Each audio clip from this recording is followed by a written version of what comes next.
Hello and welcome back to day 2 of the 12 Days of Christmas Watercolor Challenge. And if you are just joining us, be sure to watch day number 1. I will link it down below where we painted this really cute ice skating penguin. There will be more information on how to receive if you have not downloaded the printable outlines down below as well. There's a free printable outline workbook for this challenge. So just head on down to the description of the video and you'll find out more information. And you can also find out all about the supplies that I'll be using for all of these tutorials over here at day number 1. Okay, so we are today going to be painting a partridge in a pear tree, which is from the 12 Days of Christmas, the song. So I thought that was super fitting to incorporate some type of 12 Days of Christmas theme within our challenge. And I think this will be such a fun, this would make a really beautiful card or even a print or painting to hang up in your home during the holidays. So I am first going to get started with my size 6 brush, pointed round synthetic hair brush. And this is kind of that small to medium size brush. And I'm going to focus on painting the bird first, and then we'll work on the branches. I don't have any plans for doing anything in the background, so definitely feel free to put your own spin on it if you want to add a background. All right, so to get started, we are going to just get our brush nice and wet. And then I'm going to come on over into my palette. I have a color called this Burnt Umber. And I'm just going to add a little bit more into my palette right there. And we'll be using colors of that mixed with our Payne's Gray, some yellow ochre, the burnt sienna, and some of the grayish, bluish hues. So yeah, let's go ahead and get started. I am going to first start by just mapping out some of those light tan brownish colors. So I'll first just use this Burnt Umber. It's that light tan color straight from the tube. And I am going to just add a lot of water to that. I don't have too much water and paint on my brush. I just want to have a light amount of it. And I'm just going to start by painting in this nice brown back to the bird's feathers. And again, there's going to be a mix of colors on this bird. So we are going to add and color mix kind of on the paper.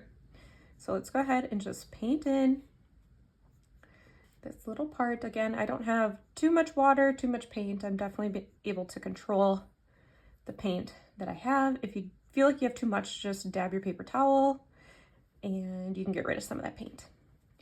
Okay, so here I am just going to fill in this little section. I'm going to avoid the wing. The wing has a lot of different patterns to it. So as of right now, I'm just kind of painting that little section. And I might just add a tiny little bit more to the very top of the head. There's like a little patch right at the top. The bird is pretty small since we're working on a 5x7 size, so it's not, we can't get a ton of detail into it, but we're gonna do our very best. Okay. While that light brown umber color is still wet, I'm just gonna get rid of the paint on my brush. I'm gonna pick up just a little bit of our Payne's Gray color here. And I might even dab my paper towel so I don't have too much. I'm gonna start down here in the tail and I'm gonna drop it in to the area I was just working with, kind of right along the backbone area of the bird. And it's just gonna be this really pretty wet on wet color mixing technique for this bird, right within that brown. I'll leave this chest part just that same brown color, but I just wanna see kind of a grayish brown coming in towards the outside and top of the bird. So if you can kind of see how those colors are playing together, creating a really pretty grayish brown color. All right, I will go ahead and grab a little bit more of that same Burnt Umber. And we're going to now work on the little under part of the bird's belly. Again, just using that same color, and then we'll add to it. So this little patch right here, kind of where the wing ends, that line. So I'll just paint that and then come back down underneath. All right, so just filling that in. however you can and having control to stay within the lines. But I'm going to leave this section and the wing now open because that'll be kind of a lightish blue in different hues like that. All right. So something I like to do is just add a little bit of darkness and warmth to the under part. So that'll just be a matter of using a little bit more of that burnt umber. And then I'm just going to add a little bit of the burnt sienna into it just to warm it up a little bit. So it kind of gives it more of an orangey color. And then grabbing just a little bit of the Payne's Gray, I'm gonna mix it right in there. Maybe just a little bit more and you'll start to see kind of a grayish dark brown. Now what I'll do is just go ahead and drop that mixture in and we're just gonna darken this little under part right here.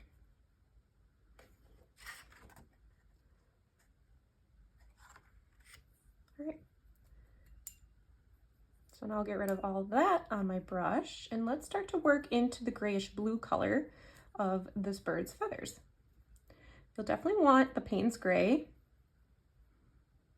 And if you have another type of blue, like the one that I have in here in my palette is this French ultramarine blue, it's just gonna help kind of brighten it up a little bit here. So it's just not quite so gray. All right, I don't have a ton on my brush, and I'm gonna fill in this little section that I haven't painted yet. And you can kind of run it into the patch that we were painting in the brown there, just to kind of overlap it and help blend it up into the bird's chest. All right, and then we're gonna paint it kind of in a little triangle here and kind of just do little splashes like that. All right. So now we'll take some of that same blue and we are going to now paint the really pretty wing texture that we have here. So there's a number of ways that you could do it. You certainly could paint this entire area blue and then overlay it with brown. And the only thing is that you have to be careful because when you overlay the brown over the blue, you're gonna get a different color than maybe you're anticipating. So what I'm going to do is just take little sections and I'm just gonna paint little sections like this. And then we'll go back through and add the brown. So that way I can put the brown straight onto the white paper and not alter the color. So maybe that's something that you can play with and see what technique you like better, but this way then you're able to control a little bit about those colors. Since watercolor is a transparent medium, it definitely will create new colors when you overlay on top of each other. All right, so just gonna add in those so you can kind of start to see that this is looking like feathers. Just like that. Let's use some of the same blue and let's bring it up towards the top, kind of where the beak meets the top of the head.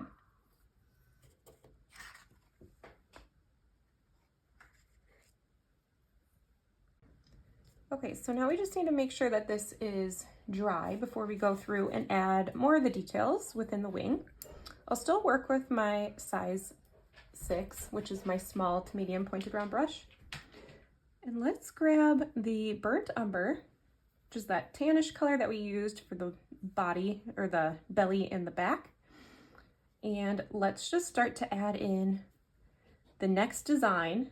So the way that the wings work is that there's a little bit of another U or C shape or sideways U. So we have to kind of add in those textures. So something like this. You can kind of see how I'm building up that texture around the blues that I had already painted. Just grab a little bit more. And again, I'm just using the tip of my brush. It's creating a little more control that way. I can almost just, in a way, draw with it. And we're just going to continue to add in those blocks of brown. can add or include a little bit of the white of the paper showing through in between as well, but you just want to just start to show those wing textures. All right, I think that's looking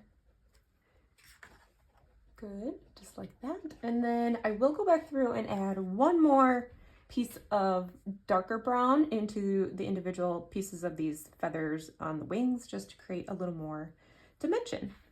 Before I do that though, let's start to add some other parts to the bird, such as the beak. The beak is a really fun like mixture of a red, so I have my alizarin crimson, and I am going to mix it with, if you do this just like I do, sometimes I get a little bit wild. Okay, there we go. And you can just blot it with your paper towel. So the red, if you have a red, and then mix it with the cadmium free red or any type of orange, is going to create this really nice coral color. And that's the color I need for the beak and around the eyes. All right, so I'm just going to, if you have too much paint on your brush, just dab your paper towel. You definitely don't need a lot, just because it's a small area that you're painting with. Use some control. So there's the beak. You can kind of see that. And then I am just going to paint around that little circle, which is the eye. Paint around it. And I will end up filling that circle in with a darker black-like color for the eye. And then just add a little more orange into that. I will paint the little leg down here. Alrighty. Looking nice. Another way to just add a little dimension into what we just painted is to grab our burnt umber color, and then I'm just going to drop it with the very tip of my brush right on the lower half of the beak, as well as down by the leg here. Just kind of helps to break up that orange a little bit more. Okay, our bird is starting to come together. Let's do the little black textures. So this, you certainly could switch to a smaller fine liner brush, or if you have one like I do with a nice pointy tip to it, I can get pretty good control in small details. So I'm going to stick with that. So I'm going to use the ivory black color that I have, so any type of black that you have in your palette. And I loaded my brush with quite a bit of paint, not so much a lot of water, because that way I can control exactly where I want this to go. I'm just going to paint tiny little lines right over top of that little line on our outline here. You kind of see that piece right there. And depending on how much control you want to put into your brush, you can outline that little pink area of the bird's eye. I'll show you that up close here. So I just put a little outline around the eye here. And then now you want to be careful and make sure that the nose is, or the beak is fairly dry. Bring that black up to the beak and then up over top and down below. Just kind of like that. Then I'll finish the eye. And I'm just going to fill that piece in. It's too hard to get super detailed with an eye this small, so don't worry if you can't. Okay. We have a few more of those details to go with the black paint. So I just picked up a little bit more, and underneath this little C that we created are lots of little black feathers. So I'm just gonna do some little designs, like little dots, just like this. And then I'll put some up and over here. Just enough to kind of break up, but I want to leave some of the white of the paper still showing in between some of those feathers, and we'll bring them down into the brown area as well. All right.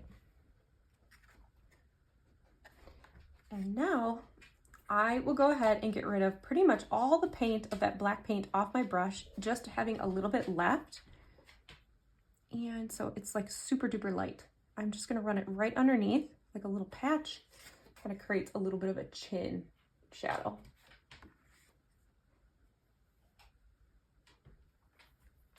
Okay. So let's add one more layer of dimension into the feathers here. And I'm going to take my burnt umber and then I'm going to mix it with, you could either mix it with your Payne's Gray. And I need quite a bit of the Payne's Gray. We want to make it a really dark brown. Let's see, grabbing a little bit more. So you can kind of see how dark of a brown. It didn't make a black, but it was nice and dark.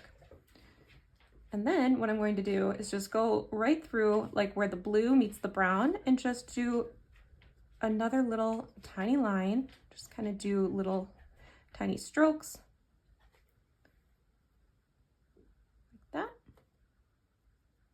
And that's just going to help us see a little more texture into our bird's feathers.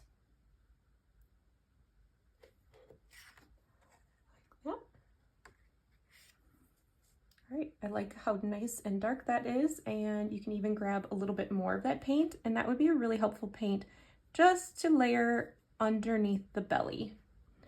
Kind of bring it up into the blue, and then down around here. And I also want to add it in one more spot, so I'll grab that same color, and just to kind of come down and add it into the bottom of the bird's back feather here. All right.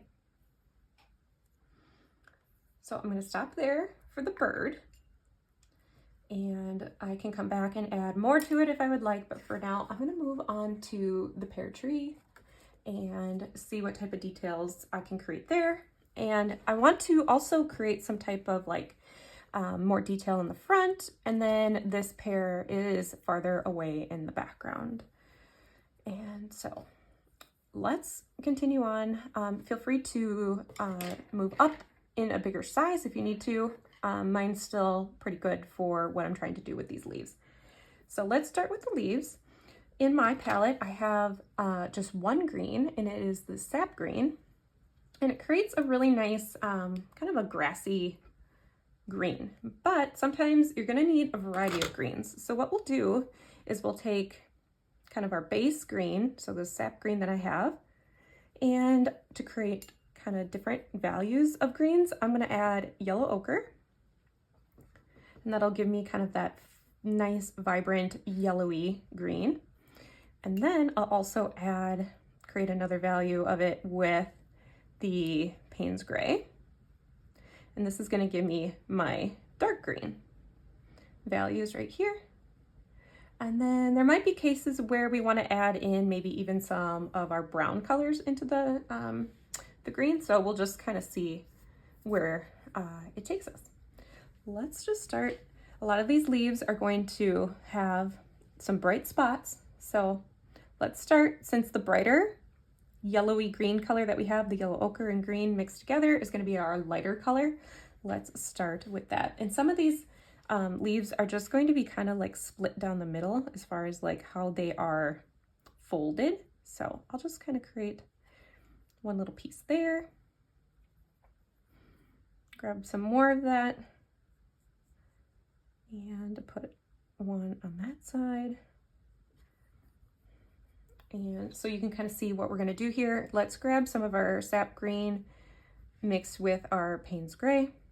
That's going to create that nice dark green. And dab your paper towel if you feel like you have too much. And we are going to come down the other side of our leaf and just let them kind of play together in the middle.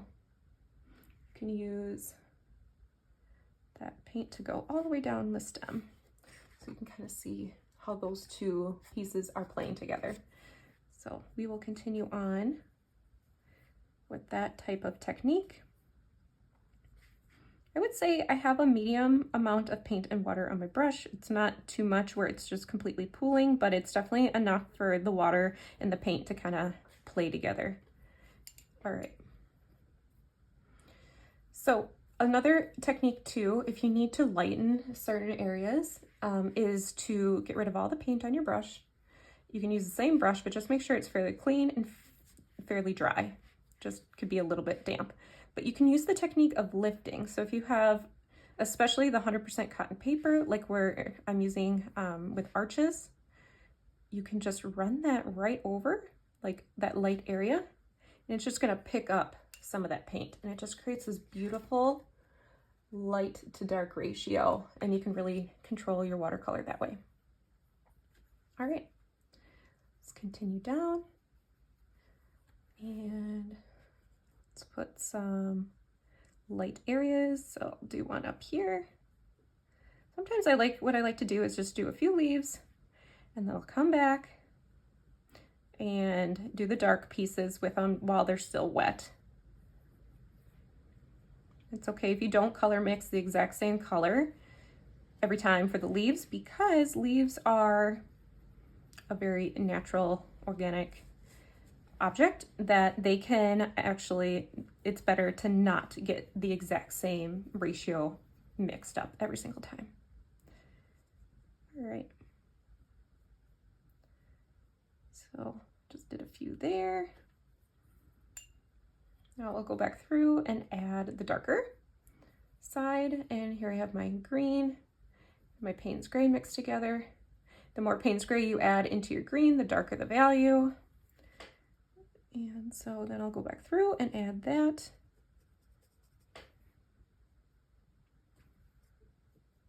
And drop that in. Might even want some darker pieces to it too. So yeah, add it up here.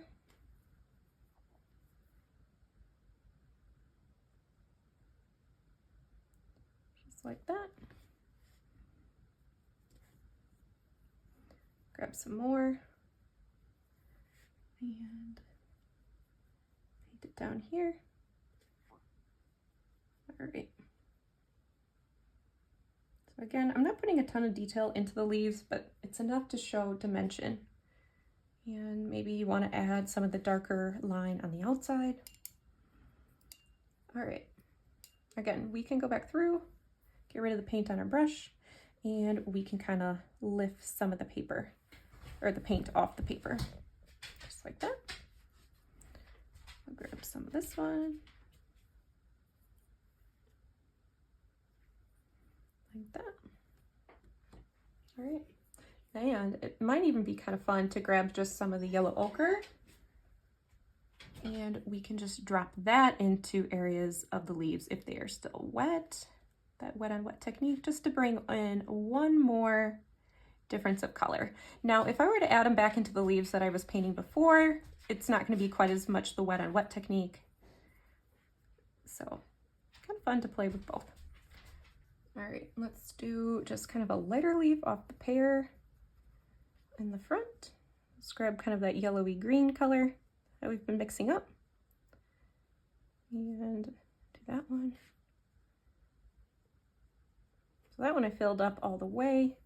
And I think what I'll do is just take some of that darker color and drop it in kind of where the leaf meets the vine of the pear. All right, so you can kind of see those leaves down there. Let's go ahead and paint the leaves in the background over here. Now you have to be careful because the leaves down here are wet. So feel free to rotate your paper however you need. These leaves back here, I'm gonna make them a little bit on just the lighter side in general. They can have some of the same hues, but they're going to just be not quite as vibrant because they're farther away. So here I have my yellowy green. I'm just going to kind of rotate this just so I can go like that.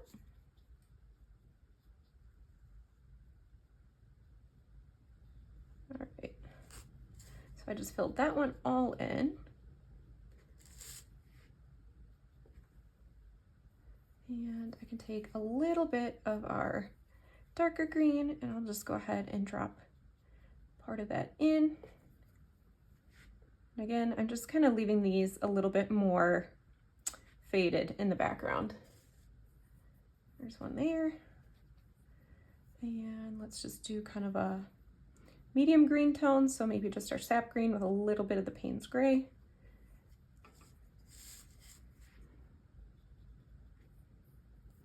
Just like a little bit more Payne's gray, just so it's a little bit bluer. All right, that piece there. Now we'll just go ahead and grab a little bit of that brighter color and just drop it in a little bit up top. So you can kind of see the colors playing together. I know that the light can sometimes reflect on the colors there. I'll just use a little bit of a damp brush. I just want to pick some of that up. I feel like it got a little too bright. Okay. One more. I'm going to start with my darker color, and I'll paint it on the lower half here. Let me just rotate my paper.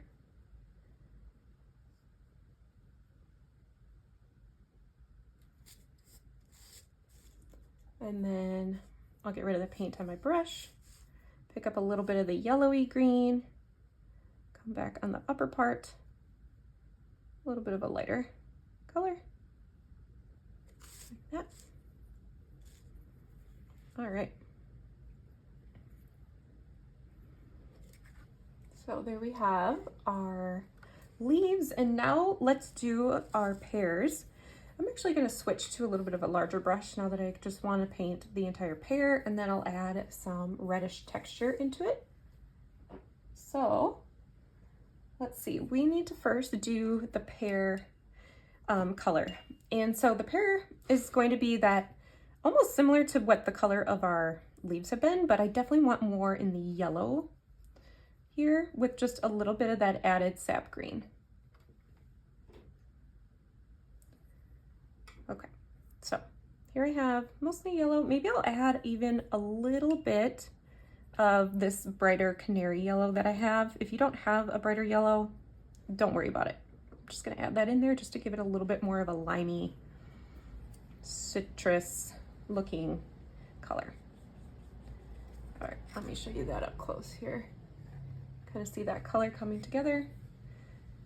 All right, so I'm gonna paint the entire pear with this color. I have a good amount of paint and water on my brush just to cover the entire pear. Now what I'll do, let's paint the other one while we have that color mixed up. So it's just that bright yellow, the yellow ochre, and a little bit of our sap green all combined together. Paint that one.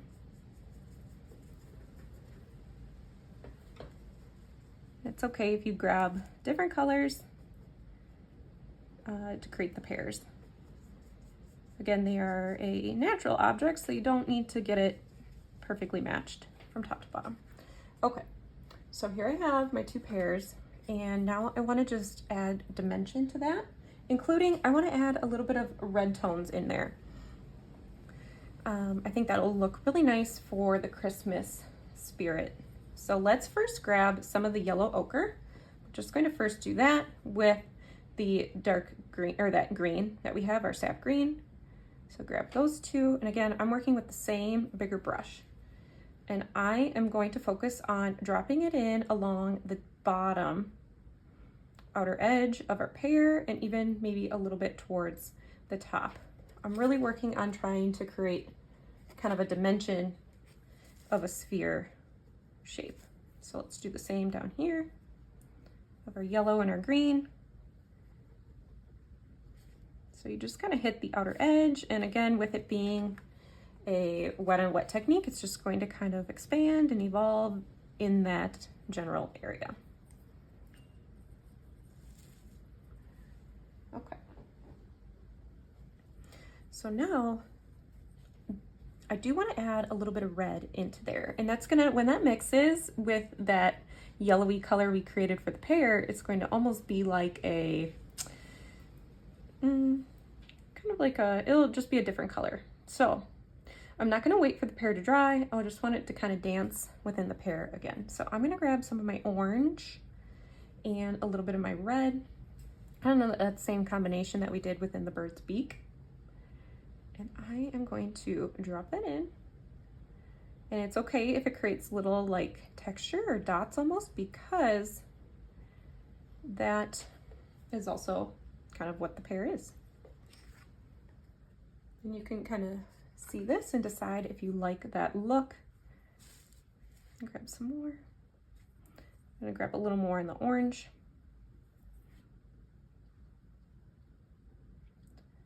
Just think that's a really pretty when you have the pears with the different colors like that. But all right, let's just add that in there. And I'm just gonna let those pears dry. I might go back through and add more texture and depth, but right now I'm gonna move back into the branch.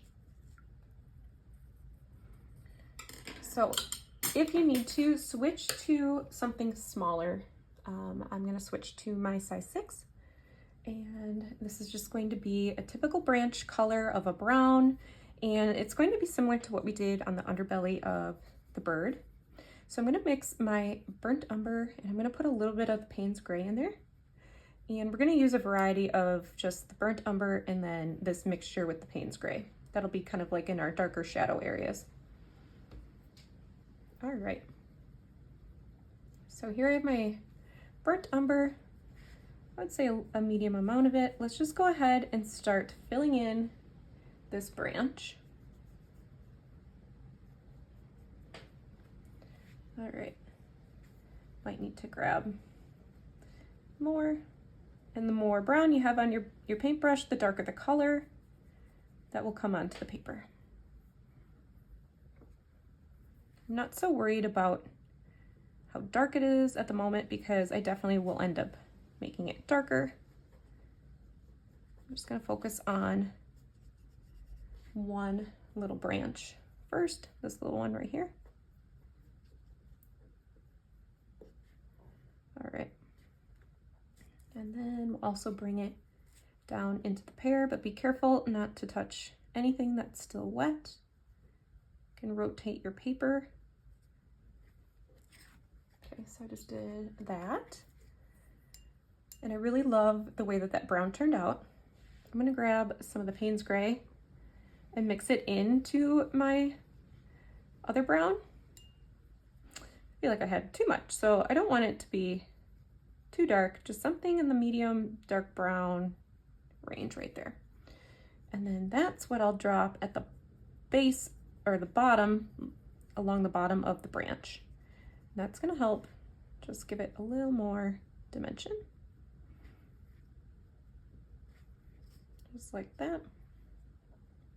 Maybe just kind of where that branch meets the pear there. Now I could go back through and lift it without paint on my brush just to get a little bit of a lighter line above on this part of the branch, but I think I'm happy with the way and vibrancy of my branch right now, so I'm not gonna touch it. But feel free, if you felt like yours got too dark, muddy, whatever, you can go back through and lift some of that paint with a damp, dry brush. All right, now I have my burnt umber again, and I'm gonna work on this direction. And so this is kind of looking very similar to the color of my bird, so I definitely will try to differentiate it a little bit there. I'm just gonna grab some more. Fill in this little area. All right. And also our pear stem up there. All right. Let's see, make sure we like the connection of our two branches. And this is where we can add more depth. So I'll just grab that mixture of Payne's gray and our burnt umber. And I definitely want to have it a little bit darker where the two pieces meet right there. And I think it would be nice if we can kind of we want to make sure that it stands out from the bird. So we'll just have to kind of make sure that we can kind of play with that. Maybe it does need to be lighter. So let's just pick up some of the paint, and then what I'll do is just make my bird a little bit darker so it stands out a little bit more. So I'm just going to lift it up a little bit. So that's what I have right there. Okay. We are so very close. I'm just going to grab with the same brush just a little bit more of our greens. It doesn't really matter the color, but this is the connection between the leaf down into the branch that I need to create on some of these leaves. Maybe you already did that. I kind of forgot on a few of these. Just add those in. This is also a good time if you wanted to create some texture within your leaves now that they're becoming pretty dry. And again, you can grab any type of green. It's just going to create a nice extra layer. So for example, let's look at this leaf down here. It's nice and big. So I'm just going to run a few, I grab a little more of the green, a few lines towards the outside, and it's just going to create some little texture on your leaf if you want to add that. Sometimes it's nice to do, especially for the leaves that are more in the forefront, because it creates just more depth. So I'll just go through and add that. Again, you can grab more green if you want it to be a little bit darker. Just using the very thin pressure tip of my brush. So I work my way up. You just don't need to be super detailed with this. All right, grabbing a few more. Now, as I work my way back here, the leaves are a little bit farther away. So I don't want them to be quite as detailed. So I'm just gonna I drew those lines, but I'm gonna get rid of the paint on my brush, and then I'm just gonna blot a little bit of water over top of those lines. So it just kind of made them disappear in a way and fade away. All right. Do that for back here as well. Again, you can really see those lines. Let's add some more over here.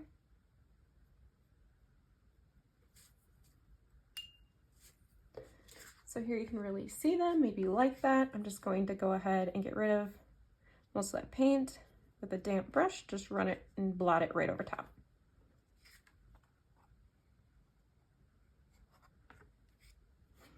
All right, we are getting so close. I think what I'll do is just add a little more dimension into my bird, and then I'm going to call this painting complete. So I'm sticking with the same brush. If you still have some of that mixed up grayish brown, so it's that burnt umber and the Payne's gray, if you still have some of that mixed up, this would be a good time to kind of run it right over top there. And then also I'm going to use that same color underneath in kind of that breast area of the bird. A very little amount of it, just enough to kind of give it a little bit more roundness. And then I'm going to use that as well, very light amount of it, so I barely any of it on my brush. I'm just going to kind of run it down just the lower half of the wing. So something just to kind of create a little more depth. So I have something a little bit lighter right here for the bird. All right. And there we have our partridge in a pear tree. Feel free to add a background. I'm going to keep mine white. I think it could be really beautiful in the blues. I would love to see what you create. Please share your work and tag me at Windswept Design Studio over on Instagram, and I cannot wait to see your paintings from today. Thanks so much for being here, and I will see you tomorrow for day 3.